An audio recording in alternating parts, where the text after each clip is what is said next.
El número es la sesión, ¿te acordás? Sí. 323 es entonces.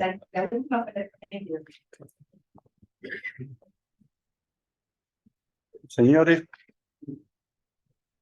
señoras, señores, queda abierta la sesión número 323 de la Academia Argentina de Artes y Ciencias de la Comunicación en sesión pública. Por haber llegado en este momento, está llegando de Europa el señor presidente de la Academia, como vicepresidente primero en ejercicio, me toca presidir este acto.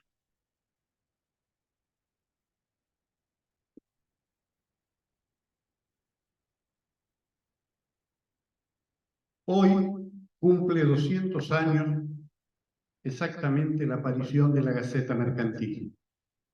A lo largo de casi 30 años fue un reflejo de la sociedad. ¿Qué no podemos encontrar en ese diario sino la mayor información posible de aquella vida social, más allá de los hechos políticos y circunstancias que comentaron? Yo recuerdo que hasta la Gaceta, y en aquel momento no lo tomé como tal, hoy que se habla tanto de ambiente, encontré en 1833, con el nombre rifa, en realidad significaba que se iba a alquilar un pedazo de la quinta Pueyrredón de San Isidro, donde existe la cantidad de árboles plantados, lo que refleja que ya don Juan Martín, antes que Prilidiano, tenía ese interés extraordinario por lo que era lo que se llama ambiente, o se dice medio ambiente, lo que era la forestación y lo que era la ecología. De ese periódico va a hablar el señor académico de número y miembro de número de la Academia Nacional de Periodismo, don Fernando Sánchez Cini. En momentos tan particulares como vive el país, este encuentro en la casa de Mitre es un signo, digamos, de cercanía y no menor calidad para cerrar la grieta y las diferencias entre los argentinos. Porque acá se le va a evocar a alguien fundamental, a don Pedro de Ángeles, que estuvo enfrentado con Mitre, pero que sin embargo, en 1857, cuando Mitre recrea el Instituto Histórico y Geográfico del Río de la Plata, no duda en llamarlo a esta casa a don Pedro de Ángeles, que viene a trabajar y a esas reuniones. Y ese también es un encuentro de la cercanía que en otros tiempos buscaron los argentinos y que deberíamos buscar. A ello se va a referir el señor académico de número, don Ignacio Brecht. Esta fiesta tiene, sin embargo, un dejo de tristeza, porque es un homenaje a Julio César Villalonga. Le habría sido grato saber que su memoria se iba a honrar en esta casa que él frecuentaba con placer. Aquí fue académico. Esta es la sede para las sesiones públicas de la Academia. En este momento le agradecemos a la directora que va a cerrar este acto, su colaboración permanente. Lo hacemos acá porque, como saben, como se han dado cuenta, la casa está en refacciones y el salón de actos no está habilitado, el tradicional salón de actos con los sitiales para los señores académicos. Y en este lugar yo fui testigo de satisfacciones que tuvo Julio, como fue reportear a Leopoldo Sansó, ese gran fotógrafo catalán, que después hizo una exposición, y a muchas otras personas, al embajador Harman, que es miembro de nuestra academia. Una relación de casi medio siglo. Lo conocí siendo un adolescente estudiante en el INSE. Pronto su afición por la lectura en el hogar de Lolo y Beatriz, a los que evocó con profundo afecto, lo llevaron a inquirir y empezó esa pasión por el periodismo como comunicar. Nos volvimos a encontrar hace 7 años, en los Ombúes en San Isidro, justamente en la presentación de un libro de los Sierras Massana. Desde el 7 de junio de 2018, después de haberme consultado, ocupaba el sitial número 37, que lleva como patrono a Natalio Butana, el mítico fundador de Crítica, dentro de esta academia. Hay hombres que atruenan la ciudad día a día con su fama en los años de su vida y mueren del todo al día siguiente de morir en un vasto estruendo de discursos. Hay otros que al contrario viven largos años de silenciosa labor y al día siguiente de morir empiezan a vivir en la memoria de la gente, porque sus obras dicen que su vida fue armoniosa y fue fecunda. Es el caso de Julio, cuya ausencia es tan grande como el pesar de la academia y de sus colegas. A Ana, a sus hijas, nuestra cercanía. El señor embajador del Salvador, doctor Eduardo Cardosa Mata, tuvo trato frecuente con Julio y a través de esa amistad personal, ya que no nos puede acompañar, ha designado para que lo represente al señor secretario de la representación y encargado de asuntos culturales, don Eduardo López, que se encuentra aquí presente. El doctor Alberto Geli Cantilo, presidente del Instituto de Investigaciones Históricas Juan Manuel de Rosas, quien ocupa el estrado no por timidez, sino porque se tiene que retirar a las 7 de la tarde por un compromiso asumido con anterioridad, va a inaugurar, y le agradecemos muchísimo a este Instituto Nacional su adhesión, su presencia con varios miembros en este acto, la sesión, para evocar a este diario y a esta época que fue tan importante en aquel momento histórico. Muchas gracias. Doctor Geli Cantilo, que den uso de la palabra.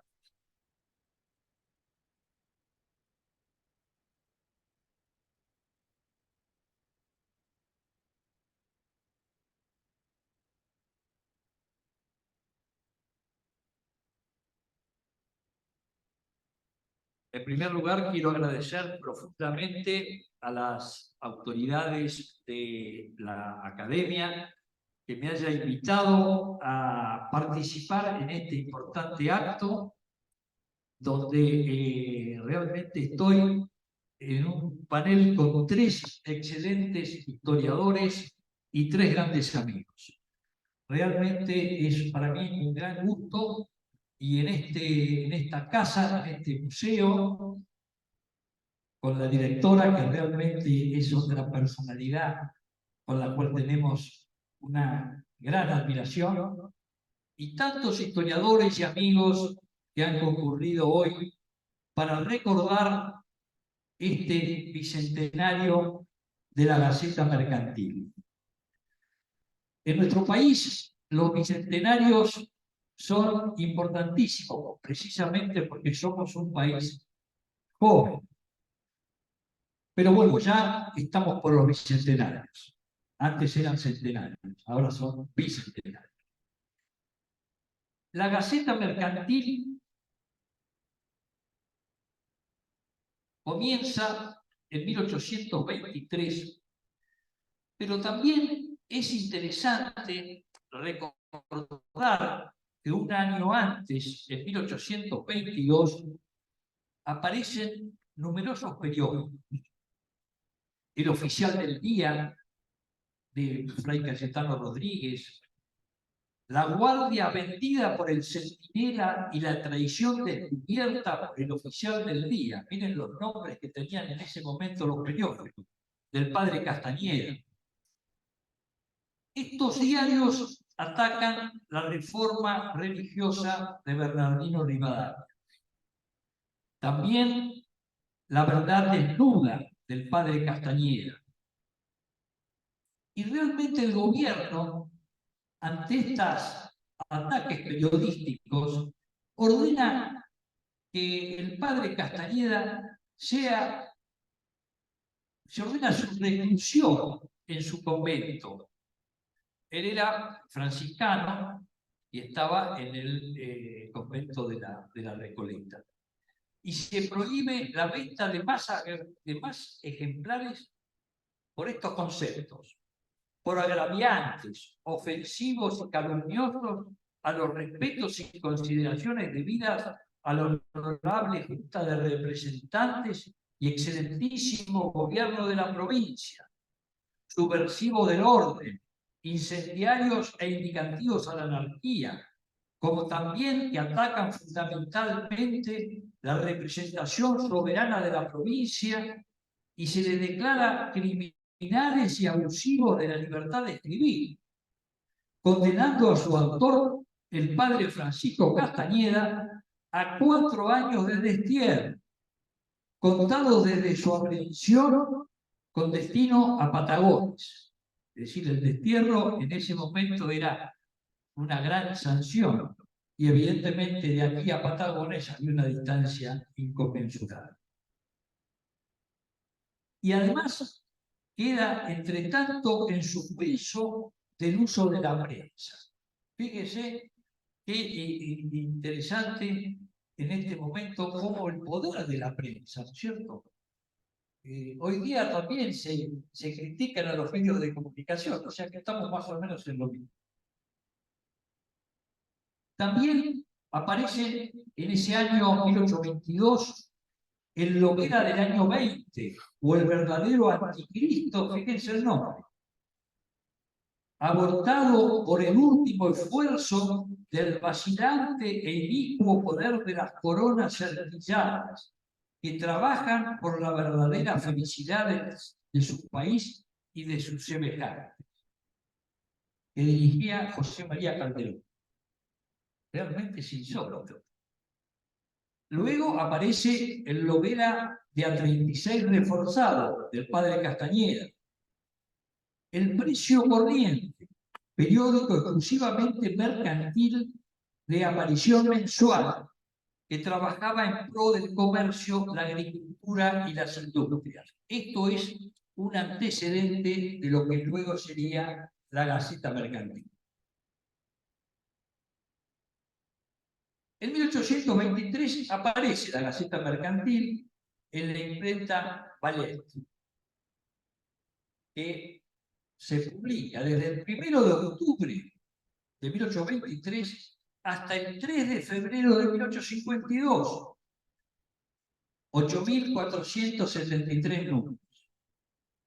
El último no se repartió por hallarse todos los ciudadanos sobre las armas, unos combatiendo en caseros y otros acantonados en la ciudad de Buenos Aires.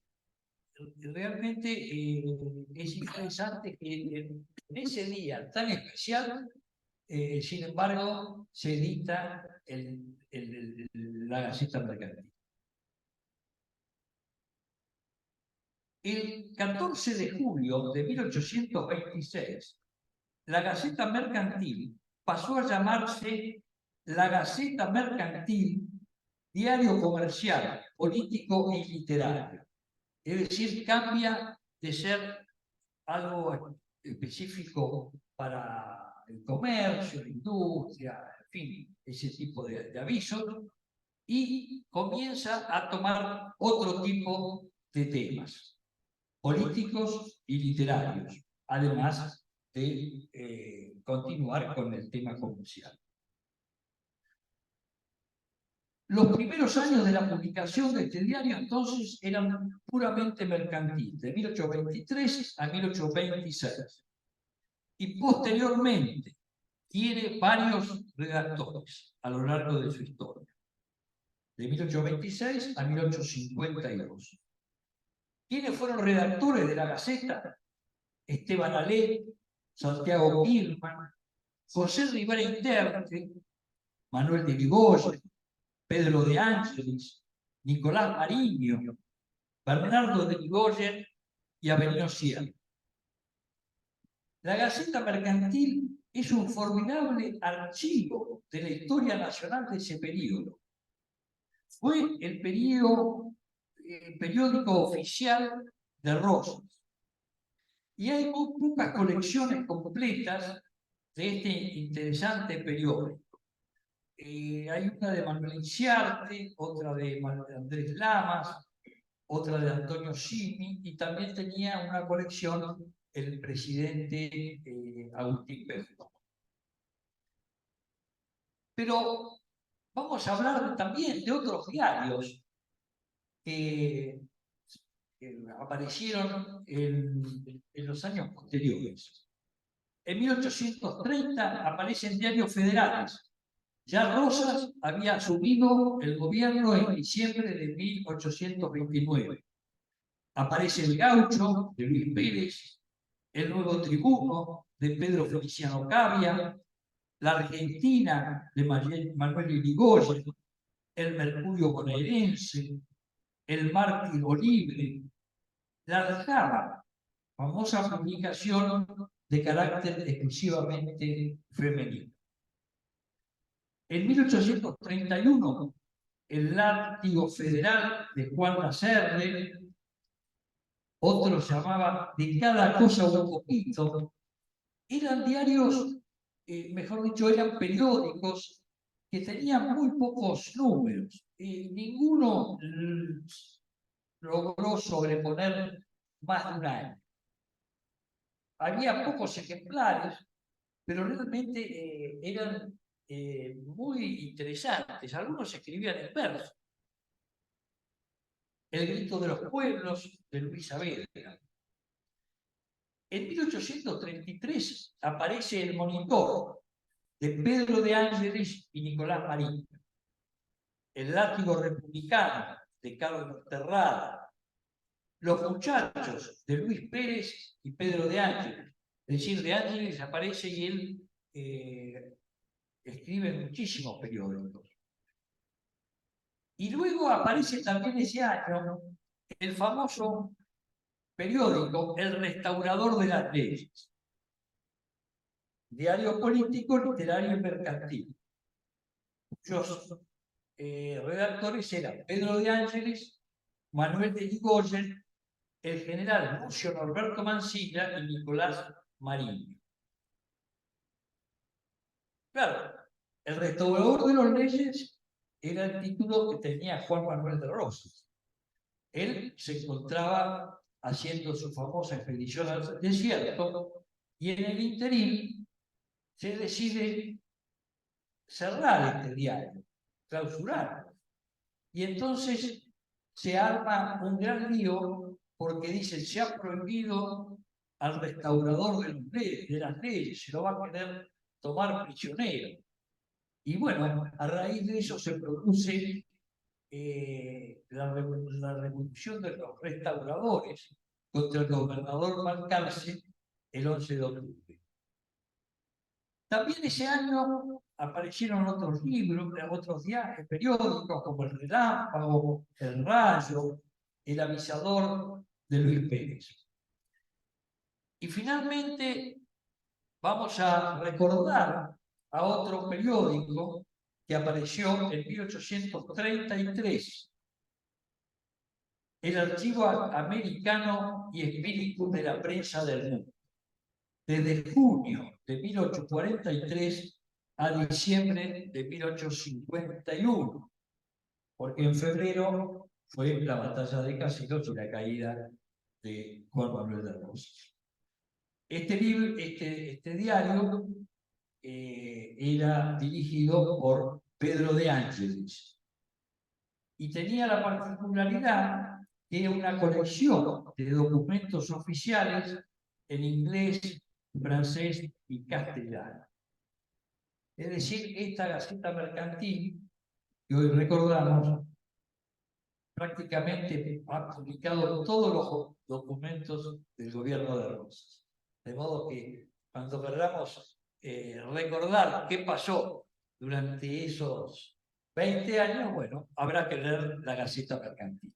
Muchas gracias.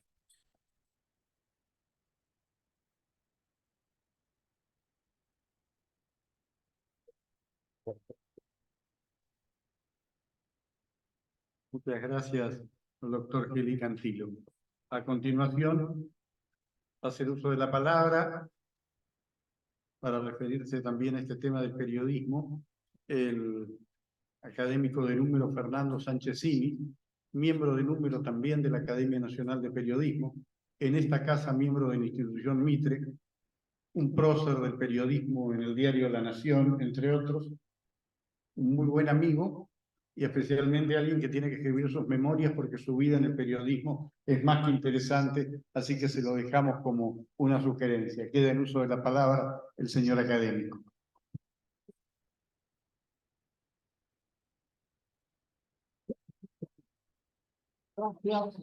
Gracias Roberto. Ante todo, a Roberto Grisalpe, que es el responsable directo e inmediato de mi participación acá. Por supuesto, debo agradecer también el poder recordar al amigo Julio Villalonga, al que aprecié más que conocí, pero que sé de su trayectoria, de su valor, del aporte enorme que ha hecho. Es más, hasta he publicado en su publicación digital llamada casualmente Gaceta Mercantil. Debo agradecer también la circunstancia notable para mí de estar en esta casa, porque esta casa yo trabajaba al lado, ya el viejo edificio no existe. Esta casa era mínimamente, de una manera transitiva, de una manera muy pequeña, muy anecdótica, si se quiere, también mi casa. Debo agradecer por último, ya lo he hecho en persona, la presencia simbólica en esta casa de Alberto Gelicantilo, porque él es el presidente del otro lavando, de la otra vereda, del Instituto de Investigaciones Históricas Juan Manuel de Rosas. El hecho de que después de tanto tiempo y de tantas vueltas, este viejo mazorquero se encuentre con este salvaje payador de la valle, por así decirlo, payador de la valle, me parece que es un signo maravilloso y hermoso que debemos rescatarlo, guardarlo siquiera como anécdota, porque son de esas anécdotas que hacen bien al corazón. Gracias.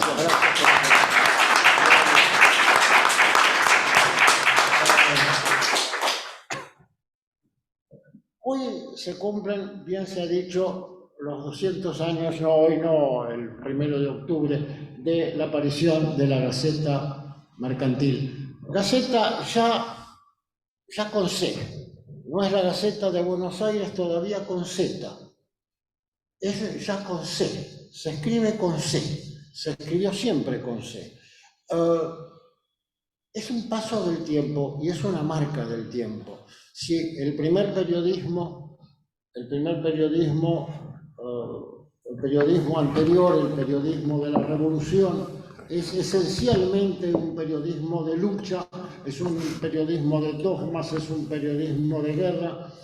El siguiente periodismo que acompaña a las guerras civiles, que acompaña a todo el gran proceso de luchas que es testigo nuestro país, que es parte de nuestro país, tiene ya componentes distintos. La Gaceta Mercantil, o sea, quería ocuparse de los temas mercantiles de entonces, que fundamentalmente eran el movimiento portuario y luego ciertas cotizaciones. Pero yo voy a decir una cosa, en realidad la Gaceta Mercantil, como diario importante, no nace el año 1823, no nace tampoco 3 años después, cuando adquiere el subtítulo de diario comercial, de diario de información. Es decir, adquiere un verdadero papel, un papel característico y clásico en el periodismo en la segunda mitad del año 29, en esos meses que van desde el entendimiento entre Lavalle y Rosas y la asunción del primer gobierno de Rosas, esa etapa en que preside el país, las circunstancias trágicas de Buenos Aires y del resto del país de entonces al menos, el general Viamonte. Esa etapa deja aparecer una polémica muy fuerte, muy dura, y hay dos periódicos enconadamente, es decir, han caído a raíz del arreglo de Cañuelas, ha caído el bando unitario, han huido, se ha dispersado, ya no existe más, y el poder a cargo de Viamonte está en realidad en manos del bando federal. Había dos periódicos en ese momento, uno era el Diario Universal y el otro era, bueno, no tengo ahora presente exactamente el nombre, bueno, tendría que ir a los apuntes, es decir, que son duramente federales. En ese momento aparece este periódico llamado La Gaceta Mercantil, este periódico que lo dirige o lo patrocina Hallett y un señor James Kiernan. El apellido Kiernan existe hasta hoy en la provincia de Buenos Aires. De James Kiernan hay una descripción por ahí que dice y lo presenta como un irlandés pelirrojo. Era un irlandés, sabía inglés por supuesto. A veces aparece escrito como Santiago Kiernan y generalmente como James Kiernan. Pero hubo tres: padre, hijo y nieto. Los tres con el mismo nombre.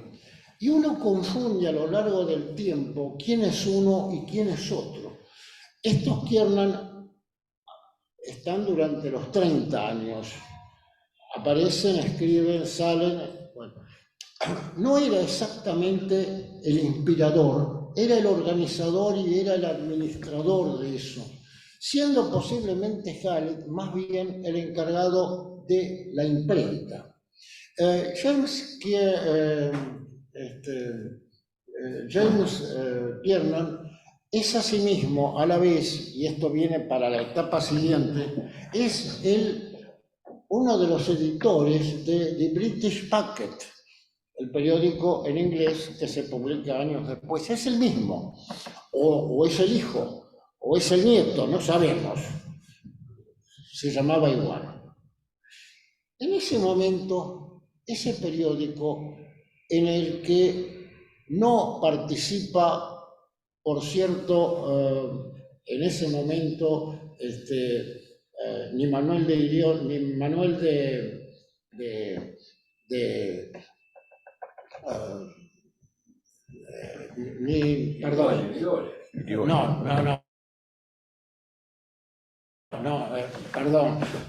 Manuel de Irigoyen, ni participa tampoco Manuel Iriondo, que era el otro periodista notable.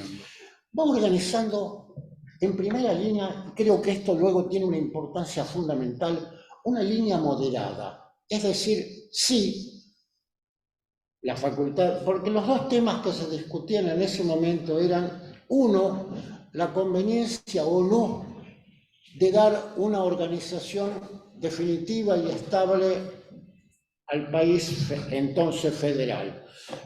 He sabido que la presión correntina y la presión santafesina se inclinaban resueltamente a proponer una constitución.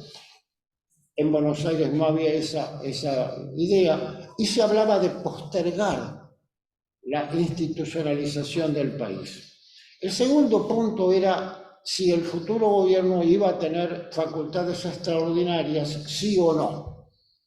En ambos casos, y creo que esto es muy importante, La Gaceta es un periódico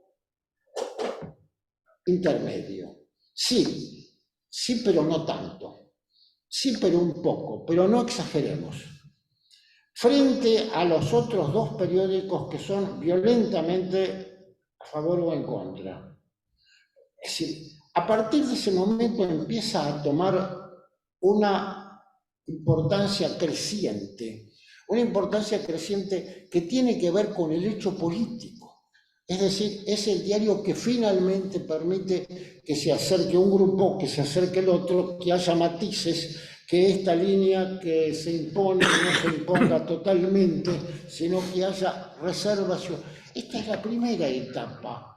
Es a partir de ese momento, es a partir de la segunda mitad de 1829 que de repente la Gaceta Mercantil se convierte en uno de los periódicos de referencia. Había, bien lo ha dicho Geli, había muchísimos periódicos, hubo una floración enorme de periódicos y las violencias y las alteraciones de ese momento hicieron que fuera tanto más grande había periódicos de política, había periódicos de una virulencia increíble, estaban hechos anecdóticos como Luis Pérez, de quien hablamos, que escribía no solo periódicos, sino periódicos en verso, que son de una violencia y de un fanatismo llamativo, asustador, si uno quiere creer de repente en las palabras. Pero hay una constante. Es decir, es el periódico no dogmático, es el periódico moderado dentro de la moderación posible en ese momento de luchas, de guerras, de enfrentamientos. En el primer gobierno de Rosas, este periódico mantiene esa línea paulatinamente. Y luego, al llegar el año 35, al volver definitivamente al poder Rosas, este periódico se convierte directa y abiertamente en el periódico formal, digamos, en el periódico normativo. Este hecho del periódico normativo significa desde ya, y tanto más en aquel momento, una cercanía política directa. Se dice que en algún momento Rosas veía todo el periódico, aún las correcciones que se hacían en los textos. No sé si esto es cierto, pero es lo que circula por ahí. Pero si ustedes lo ven en otros planos y en otras dimensiones, en realidad siempre hay un periódico de referencia. Hay ese periódico serio, el señor que es diplomático lo sabe, que se lee para saber qué piensa cierto círculo, inclusive el círculo del gobierno, en un determinado momento. Es decir, The Times es el gobierno inglés, o lo ha sido en los grandes momentos.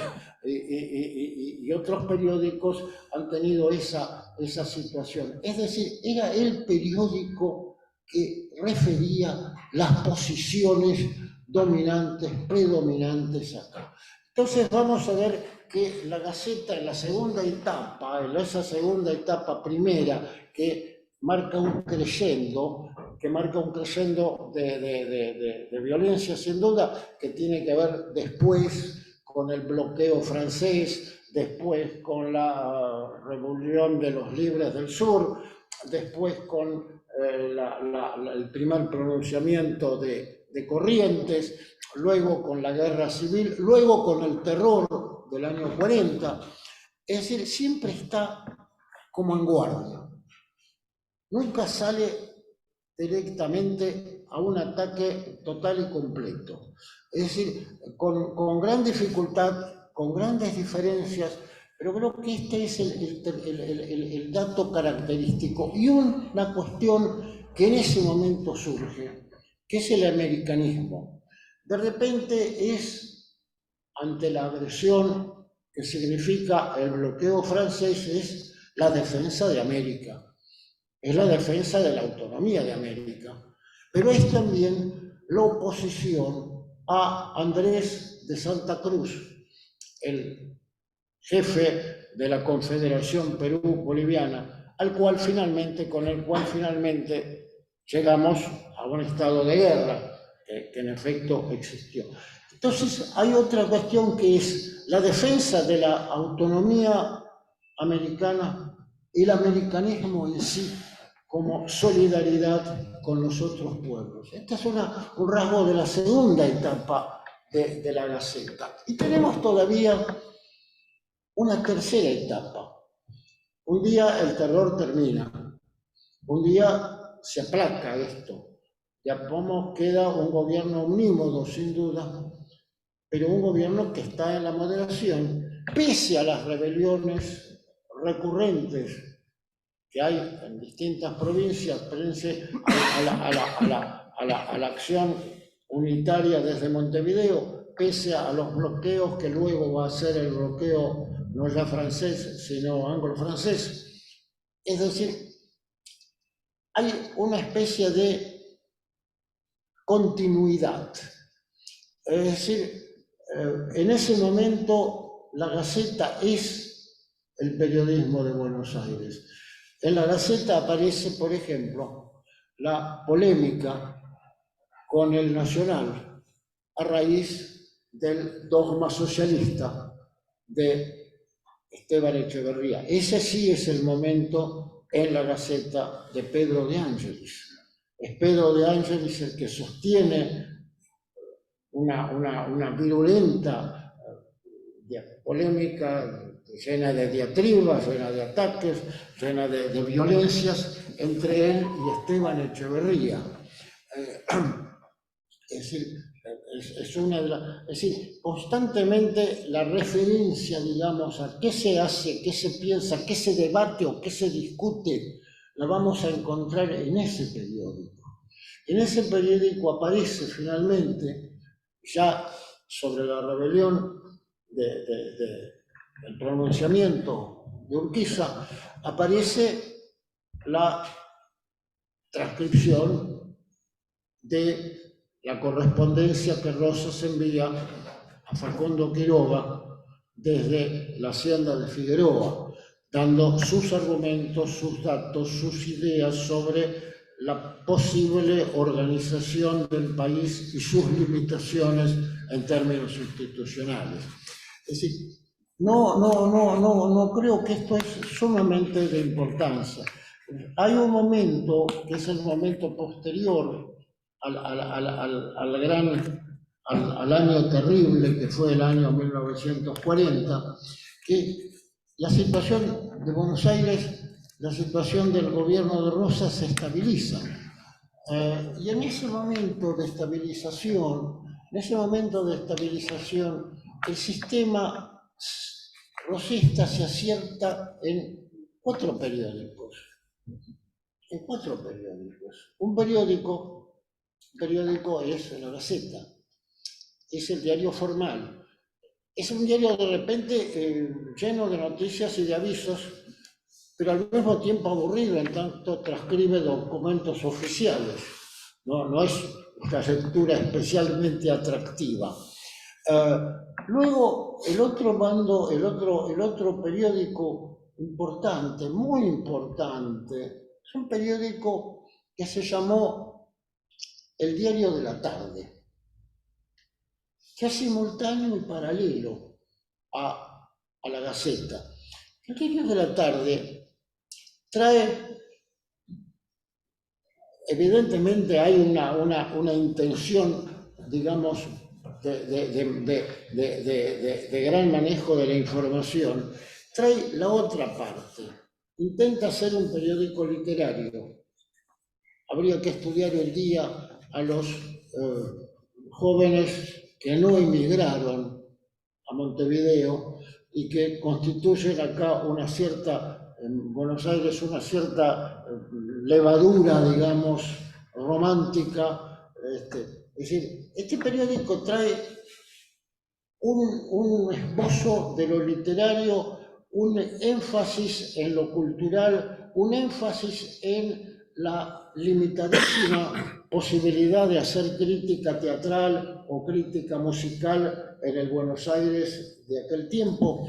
Trae además, es curioso porque es complementario con lo otro, trae algunas cosas de frivolidad ya posterior del periodismo sensacionalista. Por ejemplo, lo que se llamaba les faits divers, las noticias diversas, que son las pequeñas noticias esas de relleno que hacen de alguna manera el periodismo popular, desde lo que ocurre con el rey tal en tal lugar a una noticia política auténtica y verdadera, pero que ocurrió en Suecia. Lo que ocurre en Suecia a nosotros nos aparece como una delegación. Luego también aparece el primer folletín, que naturalmente fue de Sue, es decir, esas partes de novelas por tramos, por partes que aparecen.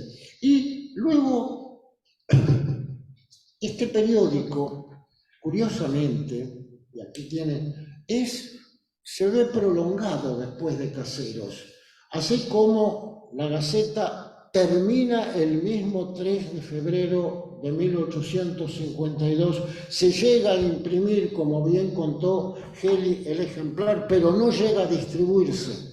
Y el ejemplar está en la colección, pero obviamente no fue conocido en ese momento. Es decir, el otro periódico logra subsistir un tiempo.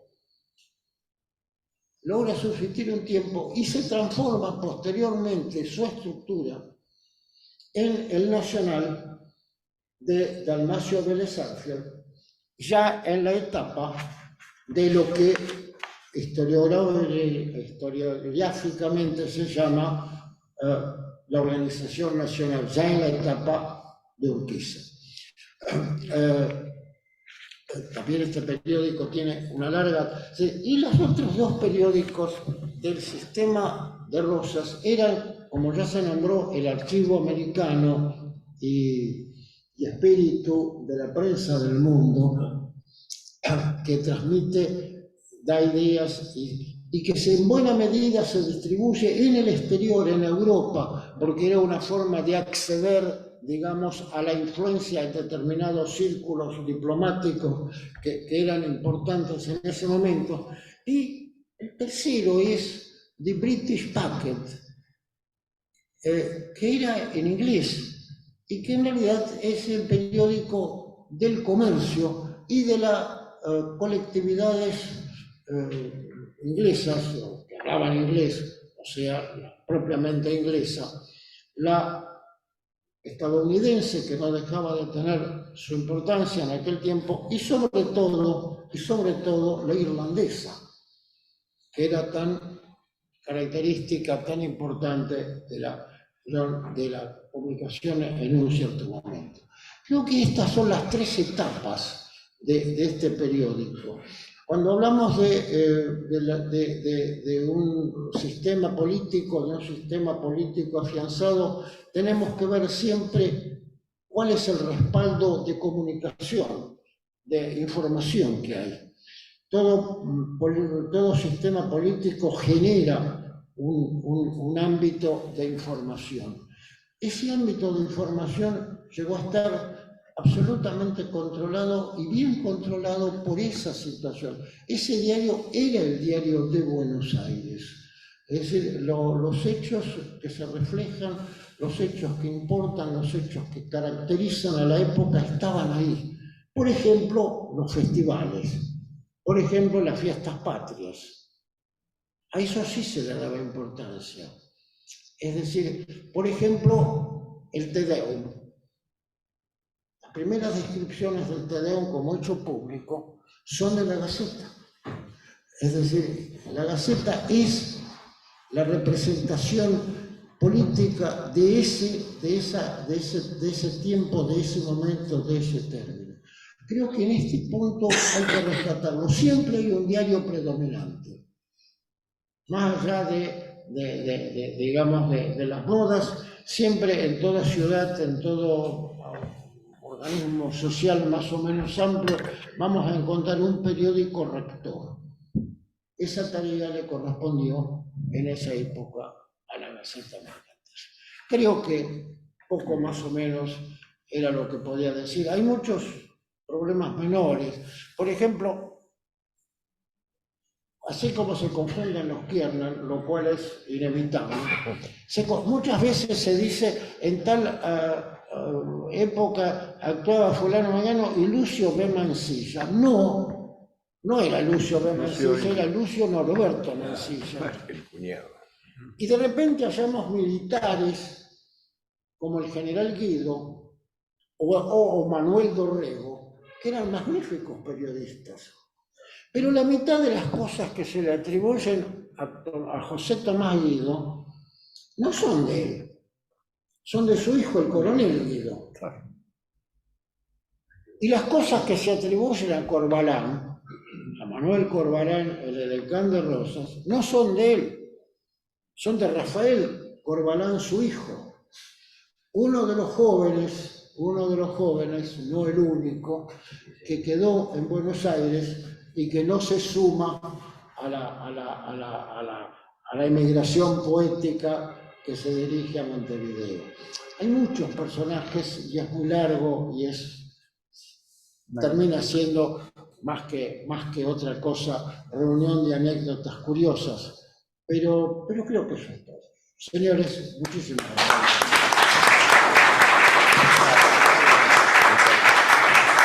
Muchas gracias, Fernando.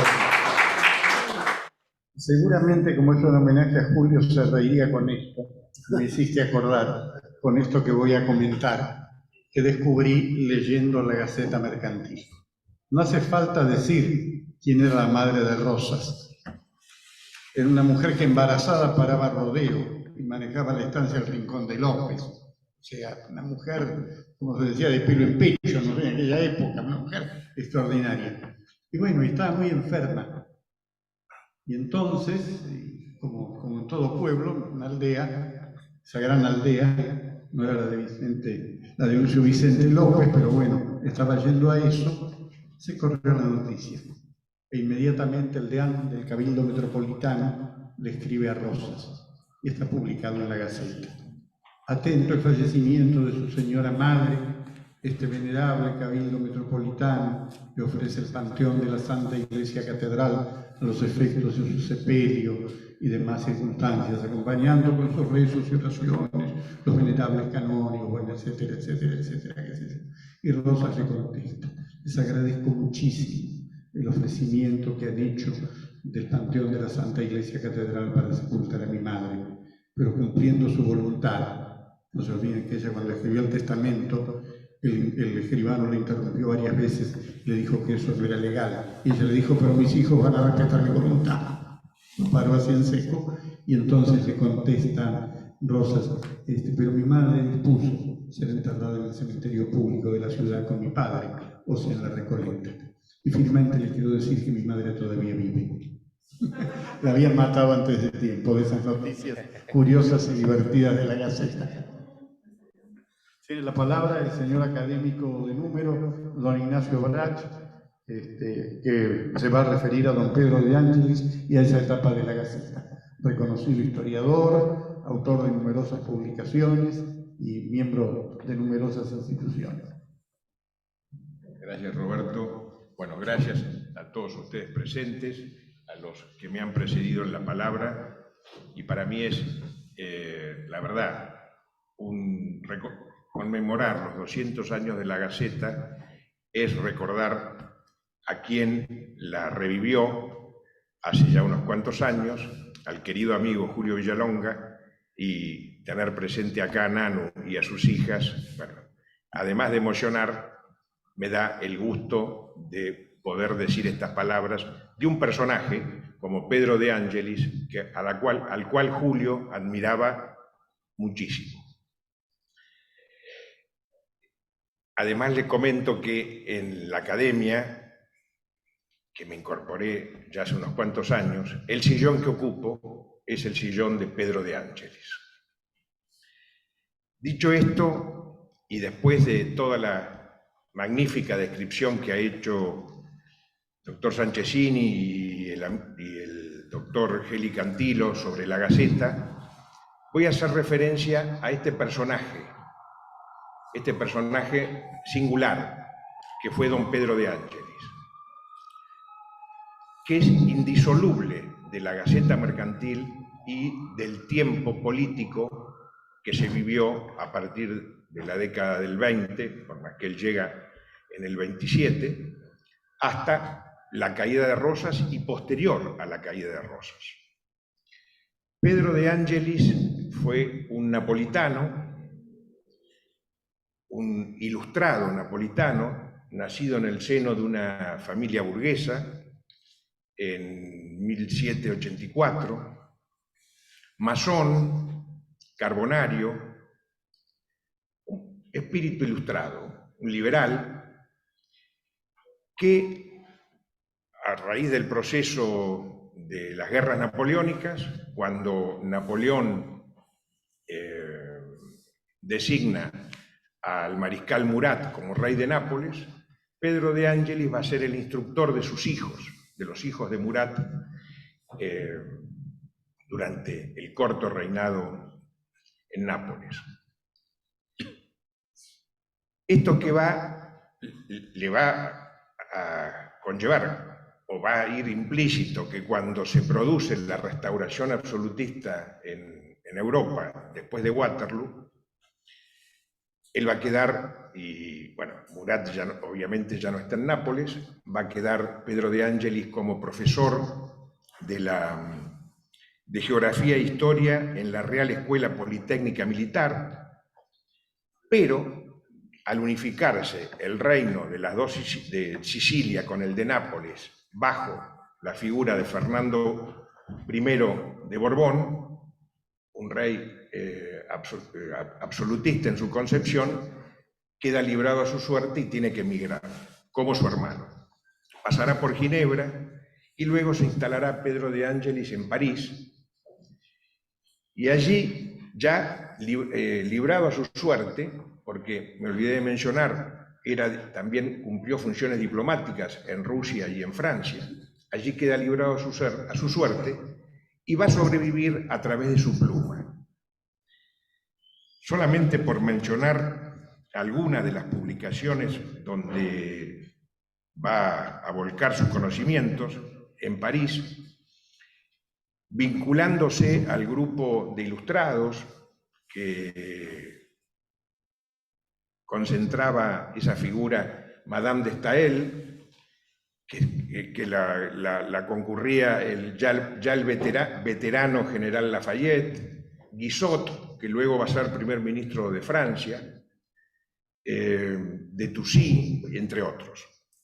Y él ahí va a sobrevivir escribiendo en distintos medios y en publicaciones específicas, historiográficas, geográficas.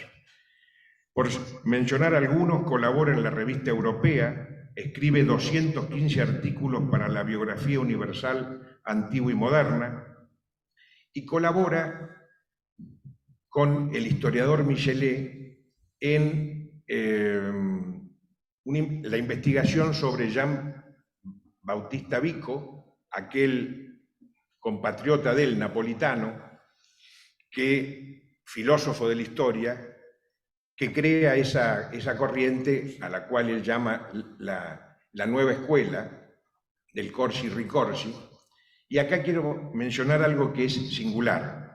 En 1915, José Ingenieros, en el Contenido filosófico de la cultura argentina, publicado en la Revista de Filosofía número 1, en el primer número, en 1915, sostiene José Ingenieros sobre De Angelis.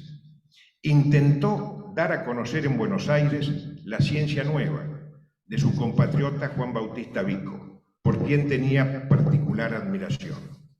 No es menos seguro que su esfuerzo fue estéril, dice Ingenieros, y en ningún escritor argentino de esa época, 1827, 1852, de esa época, hemos visto mencionado el nombre del famoso filósofo de la historia. Pedro de Angelis era un hombre de una enorme e inmenso bagaje cultural, que, mencionando su residencia en París, va a conocer a Bernardino Rivadavia, que en 1827, con anterioridad, pero que le ofrece venir al Río de la Plata, a hacerse cargo justamente de la prensa oficial. Va a llegar en 1827 con otro emigrado liberal español, Joaquín de Mora. Claro, va a llegar en las casi al final de la presidencia de Rivadavia. Pero vale mencionar la producción que va a llevar a cabo tanto Pedro de Angeli, en algunos casos junto a Joaquín de Mora, en estos años.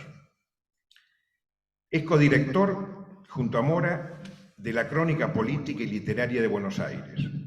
Dirige la redacción del Lucero, la dirección del Monitor, y a partir de 1829 va a ser el redactor de, para mí, el redactor estrella de la Gaceta Mercantil. 1829, cuando, como bien se dijo acá, Juan Manuel de Rosas accede al poder en su primer gobierno.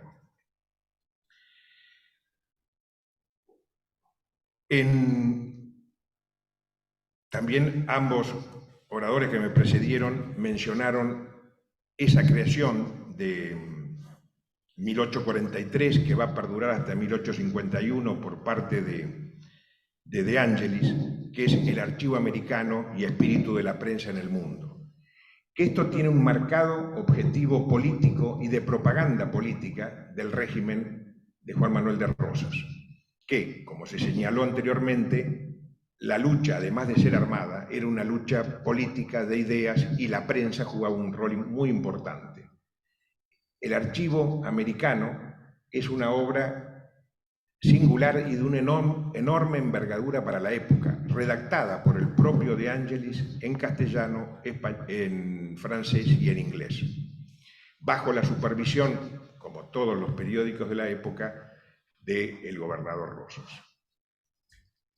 ¿Para qué? Para ser distribuido en América y en Europa, es decir, para hacer y formar opinión a favor del proyecto político de la Confederación frente a los enemigos en el exilio, como en Montevideo, que se editaba un periódico, revista de similares condiciones en inglés y en francés, que era la Revista de Dos Mundos, que combatían desde el plano de las ideas a Juan Manuel de Rosas. Pero además de ser periodista y publicista, como hemos mencionado, De Angelis realiza un trabajo historiográfico inmenso para la época. Una de las principales obras de De Angelis es la recopilación de distintos documentos, mapas, planos, de nuestro pasado colonial, que sin esa labor de De Angelis seguramente se hubieran perdido.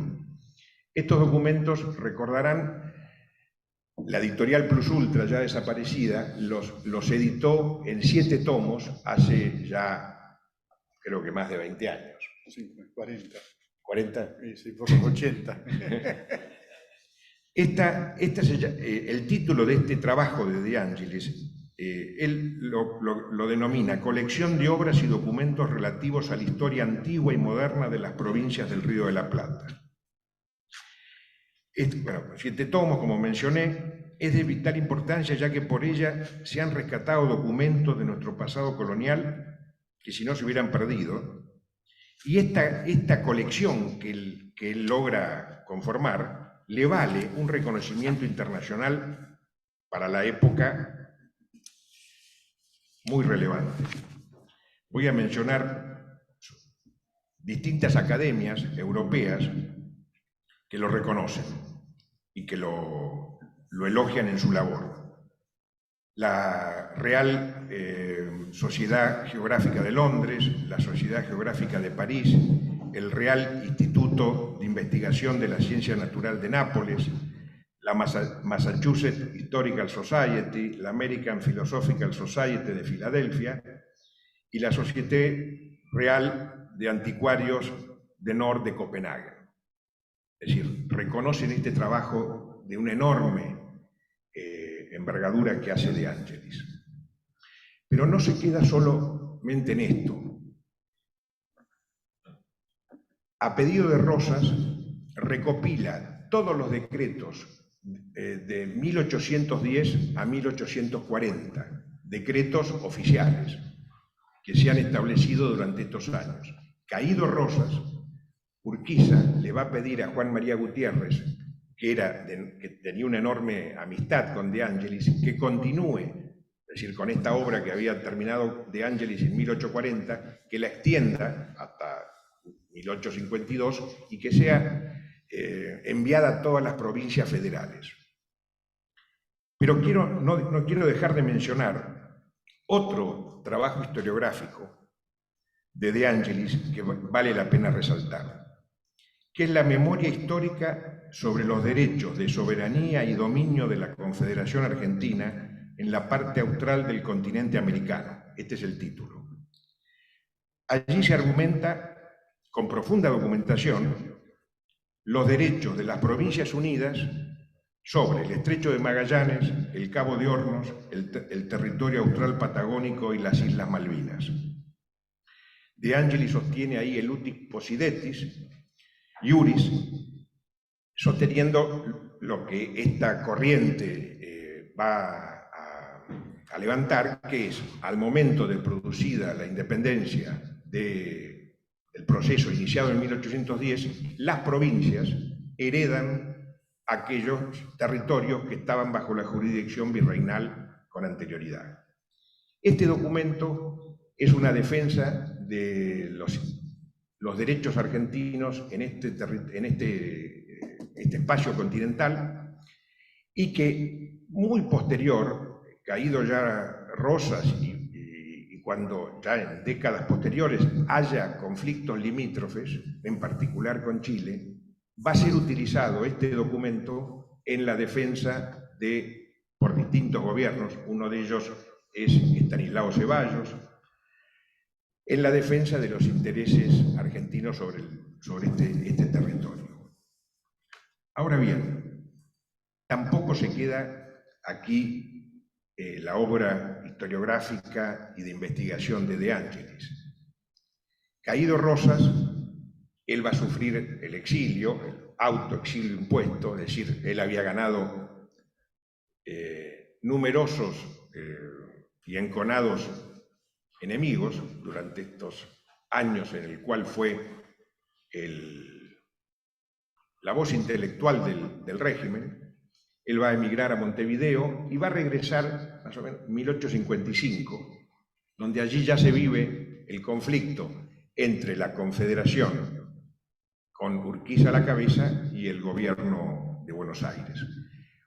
Urquiza le va a encomendar la tarea de redactar una constitución nacional, que podemos decir que tiene, con diferencias obviamente, pero tiene el mismo nivel de la de don Juan Bautista Alberdi.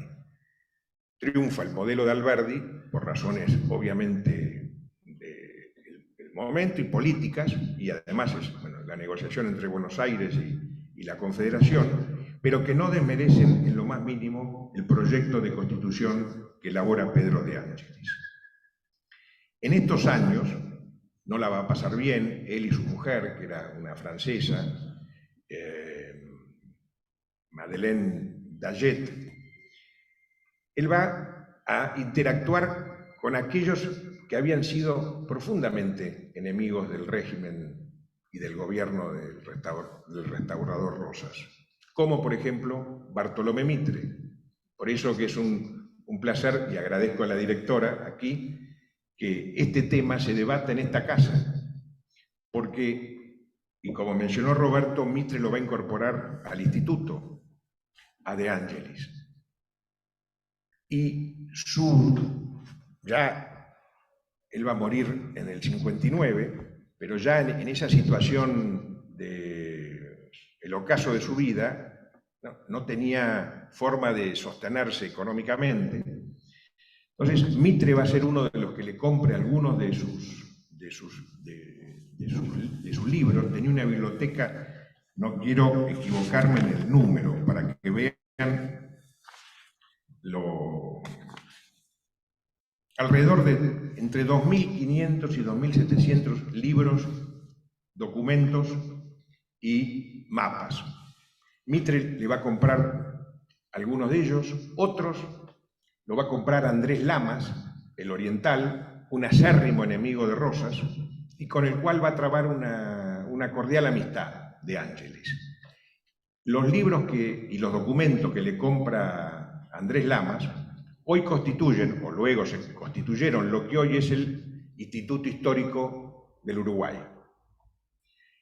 Y en su necesidad, acá, la verdad, es una ingratitud esa de Ángeles, el Estado argentino no compra su biblioteca y él la va a vender al gobierno del Imperio del Brasil, y con la biblioteca de Pedro de Ángeles se establece lo que hoy es el Instituto Geográfico e Histórico Brasilero. Sobre De Ángelis se han escrito muchos ensayos, estudios. Yo mencionaría a dos. Uno es el de Josefina Sabor, que sobre todo es un trabajo de investigación sobre los orígenes de la bibliografía argentina. Esto editado en 1995. Anterior a esta obra es la de Ignacio Weiss, que es sobre los antecedentes europeos de Pedro de Ángelis, editado en 1944. Pero recientemente, hace unos años, un querido amigo, historiador Bernardo Losía Almazán, amigo de esta mesa. Miembro correspondiente de la academia. Exacto, y con el cual Julio Villalonga trabó una cordial amistad de afecto y de respeto intelectual mutuo. Publicó un libro editado por San Martino Ediciones, y acá está la académica Graciela San Martino, en una bella edición que acá está, en el cual Bernardo lo titula Cronista de Juan Manuel de Rosas, patriarca de los historiadores rioplatenses. Algo, como bien señala Losía Almazán, algo que aún no se ha reconocido a De Ángelis como patriarca de los historiadores rioplatenses. Tuve el honor de escribir el prólogo de este libro y, recordando a Julio, estuvimos en la presentación en el Museo en Los Ombúes, en San Isidro, que me tocó, me dio trabajo Bernardo, porque además de pedirme que le escribiera el prólogo, tuve que hacer la presentación del libro. Julio, a los pocos días, escribió un artículo en Cultura, en Gaceta Mercantil, Lecturas, que lo tituló De Ángelis, patriarca de los historiadores, el 7 de junio del 2018. Creo que recordar a Pedro de Ángelis es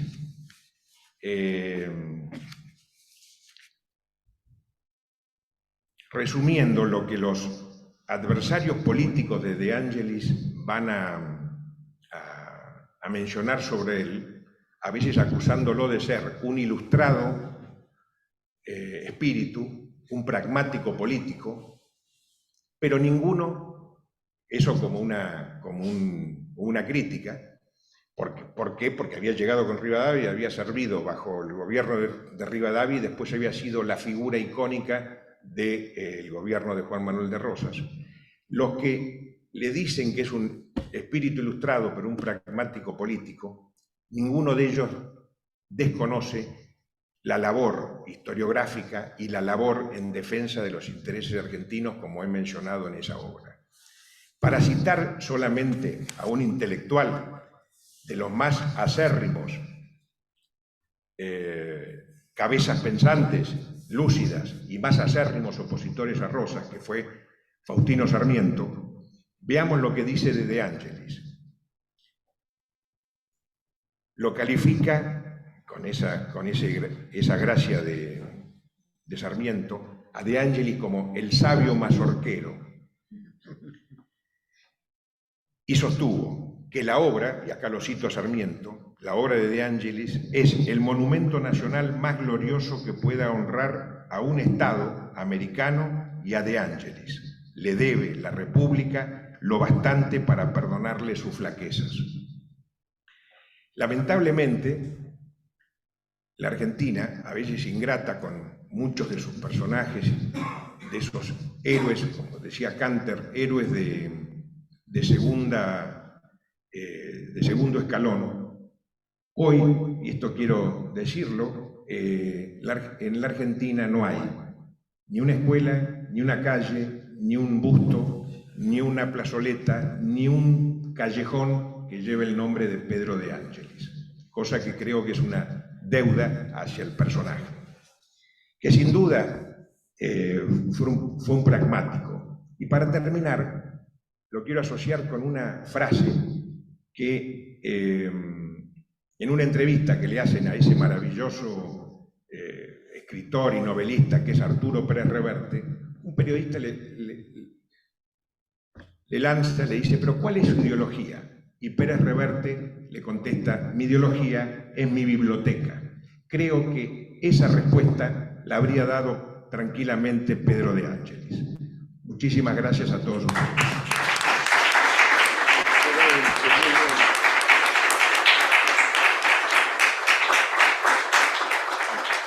Creo que como academia hemos cumplido acabadamente con recordar, junto con el Instituto Juan Manuel de Rosas y su adhesión, con el Instituto Nacional, los 200 años de la Gaceta, algo que Julio anhelaba celebrar profundamente y creo que hemos celebrado profundamente y muy contento desde allá. Debe estar Julio viendo este homenaje que recordamos a la Gaceta. Y como para fallarse a un español, yo voy a hacer a otro con un polaco. Dicen que, antes no voy a cerrar yo el acto, sino que le voy a pedir, parafraseando a esto, dicen que cuando el rey de España lo fue a ver a Juan Pablo II, iban saliendo y el rey de España, adelante, su santidad, y adelante, y no usted primero, le dijo el Papa. Y adelante su majestad. Y el Papa, ya cansado, dijo primero el monaguillo. Entonces, en esta circunstancia, más o menos nosotros subimos los monaguillos y que cierre el acto la dueña de casa con unas palabras. Por favor, Gabriela.